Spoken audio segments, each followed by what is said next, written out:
Hello friends, સ્વાગત છે તમારું મારી ચેનલ મમતાઝ કિચન એન્ડ વ્લોગમાં। તો તમને મારા વિડીયો પસંદ આવે તો વિડીયોને લાઇક કરજો, શેર કરજો અને હા, ચેનલને સબસ્ક્રાઈબ કરવાનું બિલકુલ ભૂલતા નહીં। તો આજની રેસીપી બનાવવાનું આપણે શરૂ કરીએ।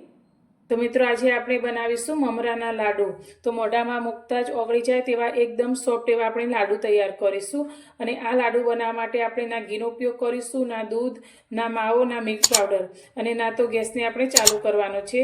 છતાં પણ એકદમ સરસ સોફ્ટ એવા આપણે લાડુ બનાવીશું। તો અત્યારે લાડુ બનાવવા માટે મેં 1 વાટકીના માપથી મમરા લીધા છે। તો અત્યારે મેં આ રીતે 1 વાટકીના માપથી 2 વાટકી મમરા લીધા છે। તો બધું જ માપ આપણે આ વાટકીના પ્રમાણેથી જ લઈશું, જેથી આપણા લાડુ એકદમ સરસ પરફેક્ટ જ બનશે। તો હવે અત્યારે મેં જે વાટકીથી મમરા લીધા છે તે જ વાટકીના માપથી આપણે અત્યારે આખી ખાંડ લીધી છે, જે અડધી વાટકી આપણે લીધી છે। તો એક મિક્સર જાર લઈ લઈશું અને લીધેલી ખાંડને આપણે મિક્સર જારમાં લઈ અને તેને પીસવાની છે। તો તેની સાથે અત્યારે મેં ઇલાયચીના 3 દાણા લીધા છે, તે અંદર લઈ લઈશું અને પીસી અને એકદમ ઝીણો પાવડર તૈયાર કરી લઈશું। ખાંડને મેં પીસી લીધી છે, તો એકદમ ઝીણી આપણે પાવડર જેવી તેને પીસવાની છે। તો હવે પીસેલી ખાંડને આપણે એક બીજા બાઉલની અંદર કાઢી લઈશું। હવે આપણે ખાંડ પીસેલો એક મિક્સર જાર ફરી લઈ લઈશું અને આપણે જે 2 વાટકી મમરા લીધા છે તે આપણે જારની અંદર લઈ લઈશું અને આ મમરાને પીસી અને એકદમ ઝીણો ફાઇન આપણે પાવડર તૈયાર કરી લઈશું। તો મમરાને પણ આપણે પીસી લીધા છે અને તેનો પણ એકદમ ઝીણો ફાઇન આપણે પાવડર તૈયાર કર્યો છે। તો હવે જે ખાંડ પીસીને રાખી છે તેની સાથે આપણે મમરાનો પાવડર લઈ લઈશું।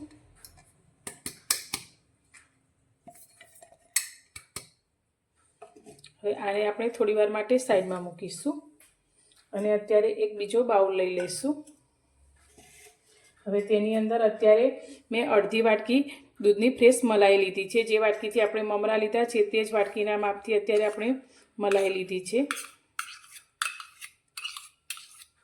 તો અત્યારે આપણે ઘી, દૂધ, માવાનો બિલકુલ ઉપયોગ નથી કરતા, તેની જગ્યાએ અત્યારે આપણે દૂધની ફ્રેશ મલાઈ લીધી છે। હવે મલાઈને આપણે સારી રીતે ફેટી દઈશું।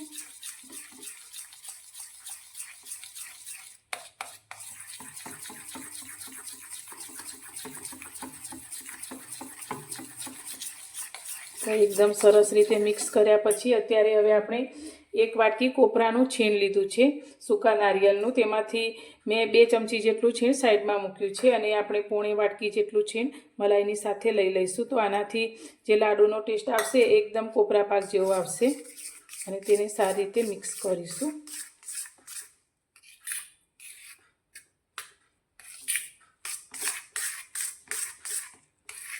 તો તમે ક્યારે આ રીતે મમરાના લાડુ ના બનાવ્યા હોય તો એકવાર જરૂરથી ટ્રાય કરજો, ખૂબ જ ટેસ્ટી અને બધાને ભાવે તેવા બનશે।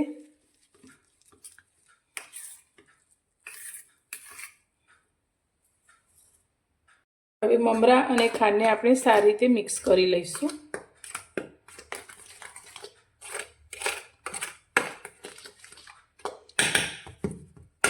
તો મિક્સ કર્યા પછી હવે આપણે જે કોપરા અને મલાઈને મિક્સ કરીને રાખ્યા છે તે આપણે આની અંદર લઈ લઈશું।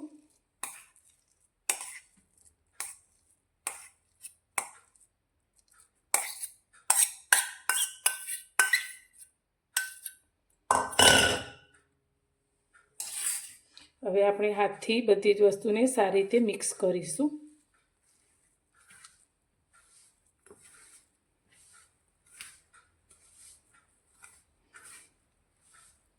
તો બધું જ સારી રીતે મિક્સ થઈ જાય તે રીતે આપણે હાથથી તેને કરવાનું છે મિક્સ।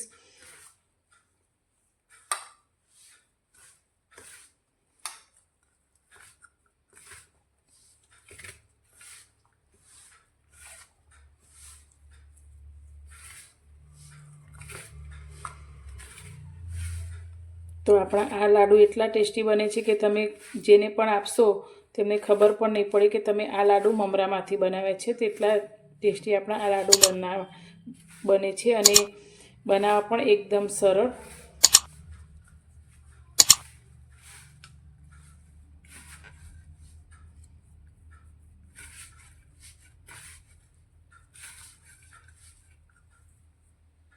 અહીં અમે બધી જ વસ્તુને આ રીતે ભેગી કરી લીધી છે અને આ રીતે આપણે હાથમાં લઈને જોઈએ તો લાડુ સારી રીતે વળી જાય છે. જો તમારા લાડુ આ રીતે ન વળે તો તમે એકાદ ચમચી મલાઈ એડ કરી શકો છો અને જો ઢીલું મિશ્રણ થઈ જાય તો તમે થોડા મમરાને પીસીને પણ અંદર એડ કરી શકો છો. તો હવે એક સરખા બધા જ લાડુ આપણે વાળી અને આ રીતે તૈયાર કરીશું. તો એકદમ સરસ એવા ગોળ આપણે લાડુ વાળી તૈયાર કરીશું અને બનાવેલા આ લાડુને આપણે સૂકા નારિયેળના છીણની અંદર આ રીતે ફેવરી લઈશું જેથી એનો લુક એકદમ સરસ આવશે અને આ રીતે જ આપણે બધા જ લાડુ તૈયાર કરીશું.